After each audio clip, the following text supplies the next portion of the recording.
Welcome to the Diva D-Town. Welcome to the Diva D-Town, where bold, confident women embrace life unapologetically. From love and sex to wellness and reinvention, we keep it raw, real, and powerful. No filters, no limits. Just fearless conversations to help you thrive. Let's dive in with Diva Mia.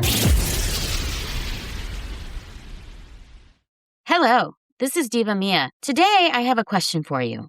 What if the most powerful detox, fat-burning, inflammation-reducing protocol didn't come in a bottle, didn't cost $200 a month, didn't cost $1,000 a month, and didn't require a prescription? I know a lot of people are on Ozempic and trizepatides, and we have addressed that in a previous podcasts. But what happens if you go more of a natural route? What if the trizepatides or the Ozempics, they give you bad side effects? What happens if you can't lose weight on those and it's not working for you? I have heard some people actually gain weight on those, and it does mess with your microbiome. And if you've had pancreatic cancer and things like that, you shouldn't be on them in the first place.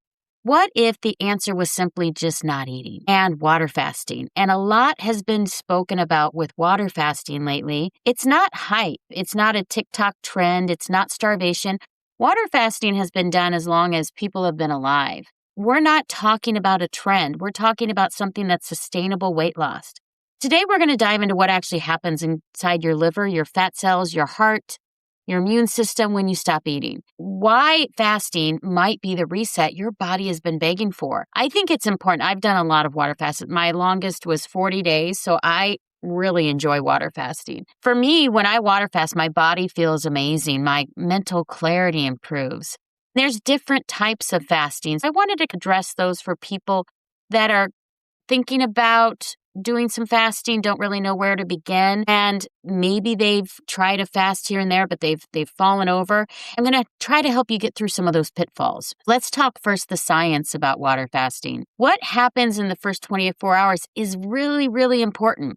When you eat food, you create glucose in your blood supply, and glycogen is stored in your liver. And the first day when you stop eating, the insulin drops dramatically. Glucose is no longer getting stored in your fat cells.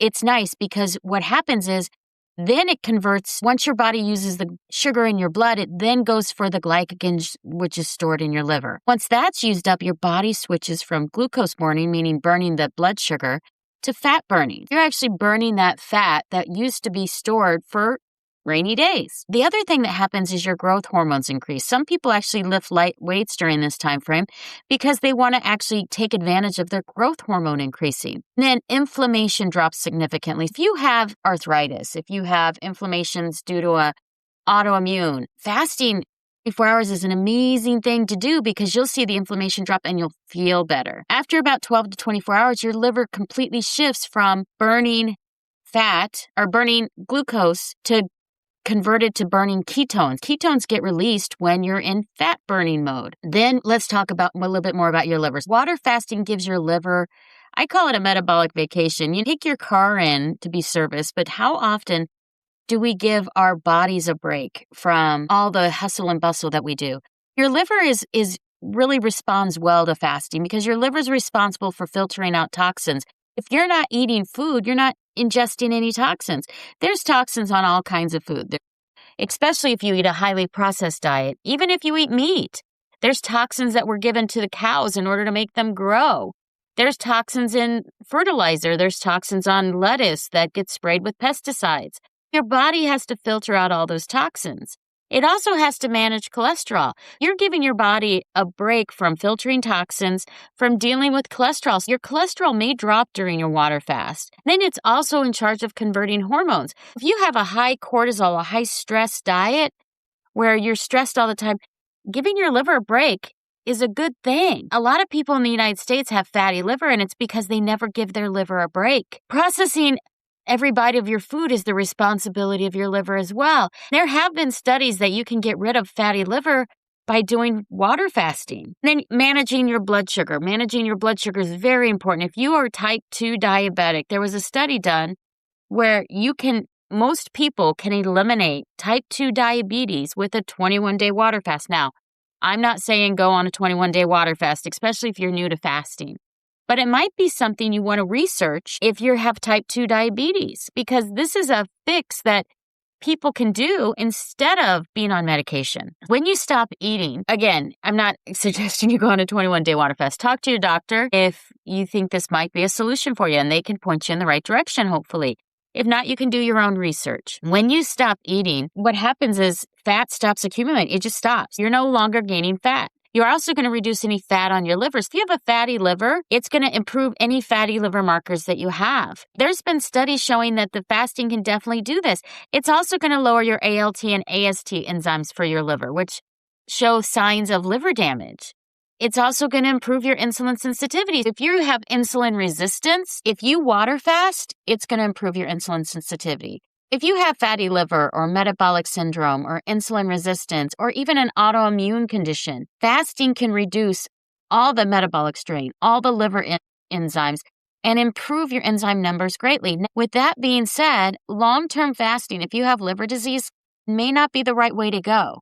A lot of studies have been done that may be intermittent fasting, 1 day on, 1 day off, or 18 hours fast. Those types of things may be better for you. So definitely talk to your doctor if you're going to do intermittent fasting or even a long-term fasting. Now, there are places that you can go to for prolonged fasting. True North is one in California that will watch you while you're fasting. It basically is medically supervised fasting. If you decide to go on more than a 2 or 3 day fast, you may want to go to True North and get supervised. You get medical supervision while you're fasting.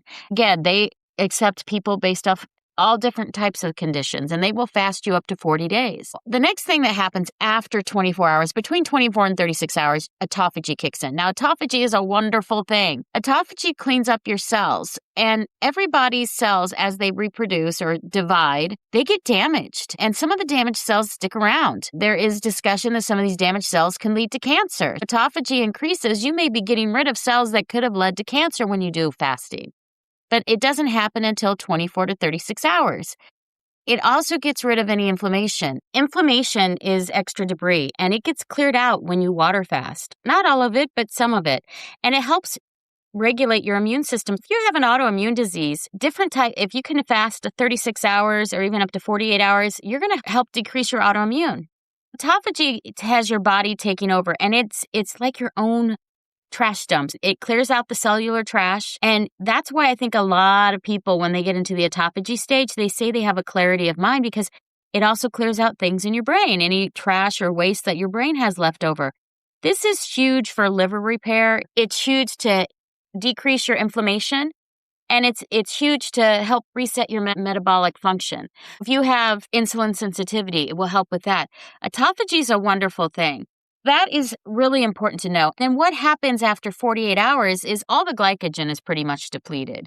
You have some water loss. You also have some sodium loss. A lot of people will get headaches after 1 day or 2 days. It's very important that while you're water fasting, you take electrolytes, which can just be a little bit of salt in your water. Some people take Himalayan sea salt. Some people even take capsules because they can't stand the taste of salt in their water. It's important to make sure that you're taking a little bit of electrolytes while you're fasting. Once the glycogen is depleted and the water loss happens, so does sodium. Sodium goes down. So again, electrolytes are very important to take during your water fasting.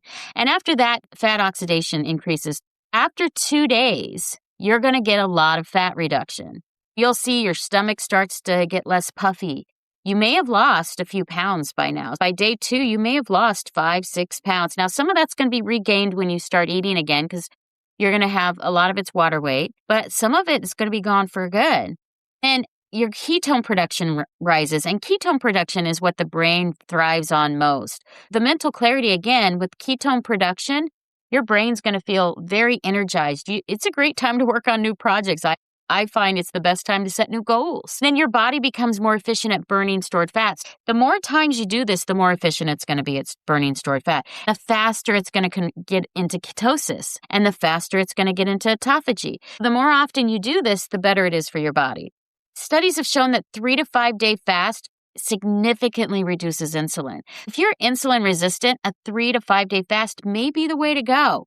Now, if you're on insulin, be careful with this because a lot of type 2 diabetics they take insulin shots.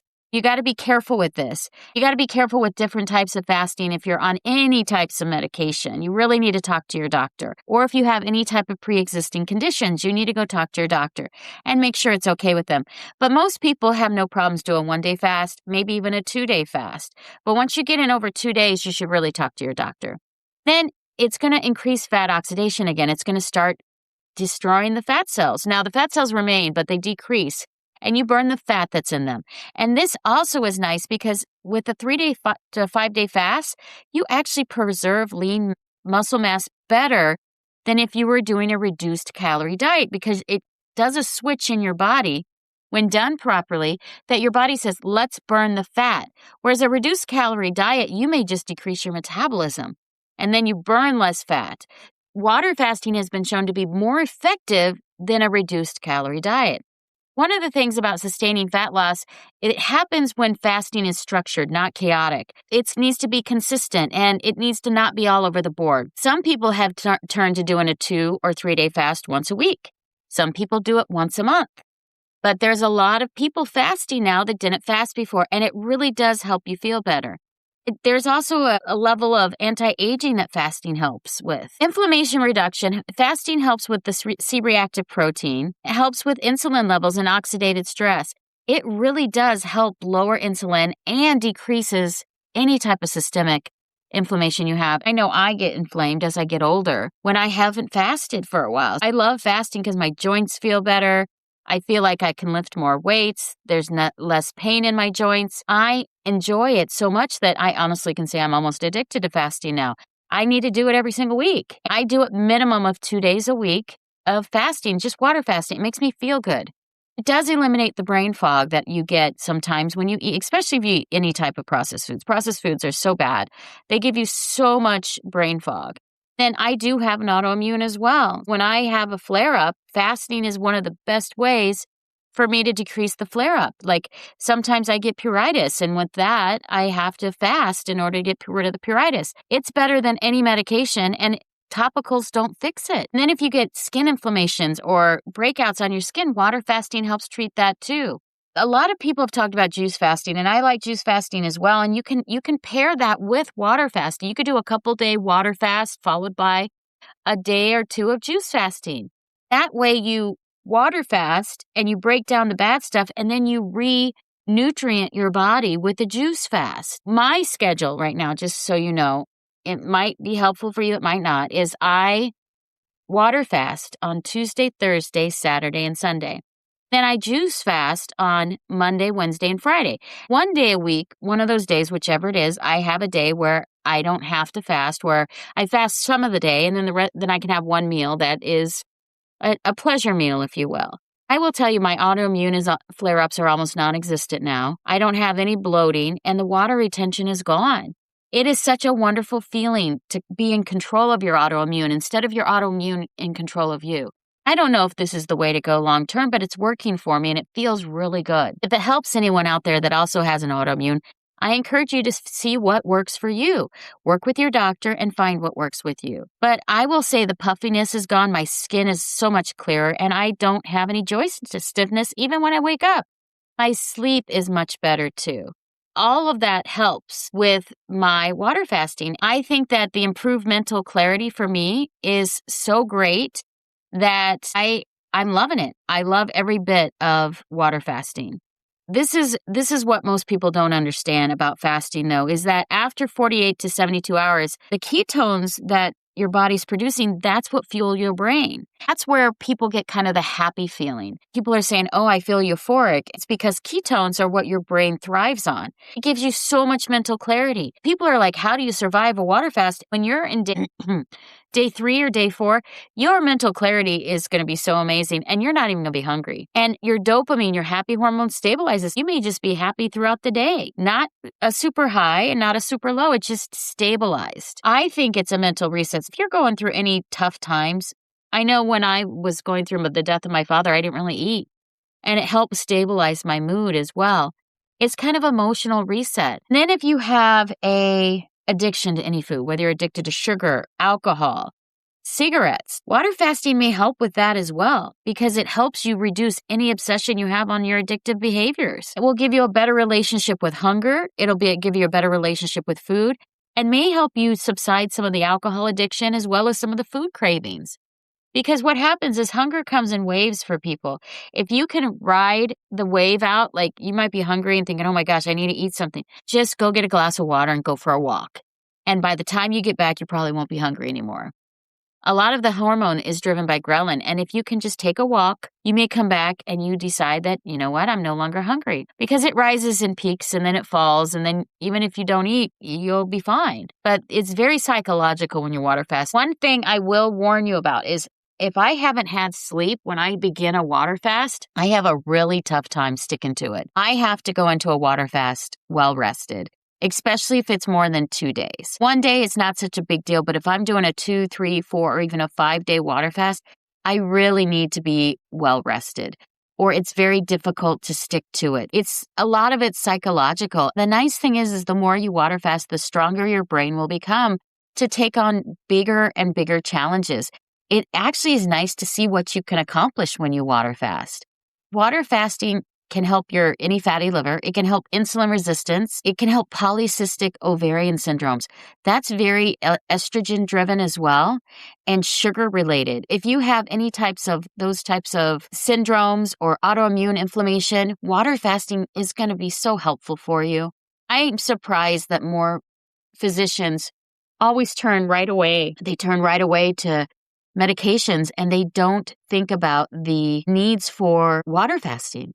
The other thing is that you might have a metabolic syndrome, and metabolic syndrome is insulin resistance. This will help get your insulin resistance under control.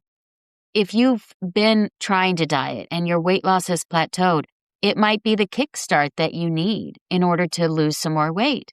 A lot of people will cut when they're competing for bodybuilding competitions as they do fasting as well because it decreases your inflammatory markers. So any inflammation will just go away. But it is not recommended for people that are underweight. If you have any type of eating disorders, do not water fast. This is for overall health. This is not for someone that has an eating disorder. If you're pregnant and you don't like the weight you've gained, don't water fast. That's really dangerous for the baby. If you have advanced kidney disease, it can be rough on your kidneys. And there's certain medications that require food just for you to take them. So remember that. Again, talk to your doctor before you do any fasting. If you're a child or a teenager, it's not recommended you fast either. Now, my son he's cutting for a bodybuilding competition. Sometimes he'll stop eating at lunch and not eat until breakfast the next day. It's not a full day fast. He's never done a full day fast, but he has done a little bit of intermittent fasting. But always consult your physician on any medical conditions. Let's talk about starting your fasting. If you want to try it, the beginner protocol is just to do a 16-8 where you fast for 16 hours and then you eat for 8. I only eat about 4 hours a day anyways. It is a good way to start though if you're one of those people that has to eat every 2 hours. Try a 16-hour fast. And then maybe sleep longer. Maybe sleep for 10 hours or 9 hours that night so you don't have to deal with as much awake time. But then after you've gone through that a few times, then try a 24-hour fast 1 time per week. And every once in a while, throw in a 48-hour fast. Maybe do a 48-hour once a month and a 24-hour once a week. Consistently doing this will be very good for your body overall, and you're going to enjoy the weight loss that comes with it. Then once you get more advanced, you can go for a 3-day, maybe a 3-day quarterly fast or some type of structured cycling of fasting like juicing or water rotations back and forth. You can go up to 5 days once you become more advanced. There are people that have done 30 and 40-day fasts. I'm one of them, but there's not a lot of us. It is a very tough thing to do, and you need to be medically supervised and be getting your blood work done every week when you're doing that just to check on yourself. That's one thing to remember. Remember, hydration is critical. Don't get dehydrated on long water fasts. Now, there is a thing called a dry fast, and that's where people don't drink water for 2 or 3 days in a row. That's way more advanced, and when they do that, you have to be very careful because that can be destructive as well on your kidneys, can be destructive in many ways, and you don't want to push it too hard. Water's critical. Electrolytes. If you're going to do more than a 1-day fast, you need to have electrolytes. I recommend that you take a supplement electrolyte pill or you do a salt in your water or something to keep your electrolytes up because that can be dangerous when your electrolytes aren't high enough. Then you can also take teas. Herbal teas are wonderful. Some people drink green tea when they're fasting. Do not add any honey or sugar, obviously, but you could do a tea here and there, 3 or 4 teas a day if you wanted to. But watch out for dizziness and heart palpitations. If that starts happening, you need to start coming off your fast because severe weakness or dizziness, that's a sign that you may have taken it too far. Breaking a fast properly, though, is not go get a cheeseburger and down it. It's just as important to break a fast properly as it is to start one. You can do it in many ways. Now, I like a soup, either like a miso soup or a bone broth, some type of soup, light, like water-based soup is a really good way to have for your first meal. And then wait a couple hours. You basically told your body, hey, I just had bone broth. I'm going to wait a couple hours. I drank it down. That will also add some salt to you if you're having any type of electrolyte issues.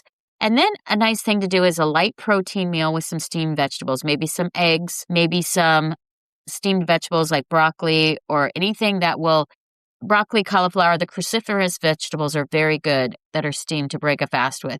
But don't do heavy carbs or sugar. Don't go right into like a smoothie when you're breaking your fast because that's going to spike your insulin and that will undo some of the work that you've just done. And then every meal after that, just do light protein for a day. Maybe you can have a salad on day 2 or day 3. It really depends on how long you were fasting for. And they say that if you went on a 5-day fast, it should take you 2 days to 3 days to come off the fast. If you went on a 1-day fast, it's probably only 1 day to come off. But it's like half of the amount of time that it took you to fast. If you fasted for 40 days, it may take you 15 to 20 days to come off the fast properly. It just depends on how long you did and how slowly. You don't want to go to an all-you-can-eat buffet the day you stop your fast because that's very dangerous. Remember to take care of yourself when you're coming off the fast just as much as when you're on the fast. But fasting's not punishment. It's not a self-inflicted starvation. It's definitely not a quick fix. It's a replacement for a bad lifestyle. It really is because I think a lot of people have had bad lifestyles for a long time. And it helps with fixing some of the bad habits you may have with food cravings and needs for other types of sugar or processed foods or fried foods. It can help with fixing that, but only if you stay consistent and cut out the bad foods. It's a great metabolic tool and it resets your body. I think it's a better therapeutic intervention than some of these Ozempics and other types of weight loss medications, but it has to be a disciplined practice. You can't just do it once and expect you to lose 20 pounds and then go back to eating fast food. It's a transition. Yes, you could have fast food maybe once in a while, maybe once a month or once every couple weeks on your day that you're eating, you have a cheat day or whatnot. But don't be doing it every day. This is your body. Let's learn to take care of it. Let's give it the breaks we need. Let's take care of it the way we need to. Your body's designed to handle periods of no food anyway. As we evolved, we had days where we would have to go through feast and some days we'd have to go through famines. It's constant eating is the new experiment. We never would used to eat this much. Fasting is what people used to do before. When it's done strategically, water fasting can reduce your liver fat, improve your metabolic health, and lower your inflammation, and reset any relationship you have on your food cravings.